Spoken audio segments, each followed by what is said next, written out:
Λοιπόν, αυτό το burger δεν λέγεται τυχαία double orgasm. Πάμε να σας δείξω πώς φτιάχνεται και τι περιέχει μέσα.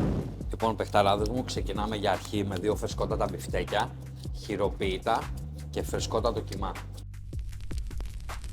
Και τώρα που είναι έτοιμα καλοψημένα τα μπιφτέκια μας, θα προσθέσουμε και το τυρί. Φτύνουμε και το μπέικον μας, το ψωμάκι μας.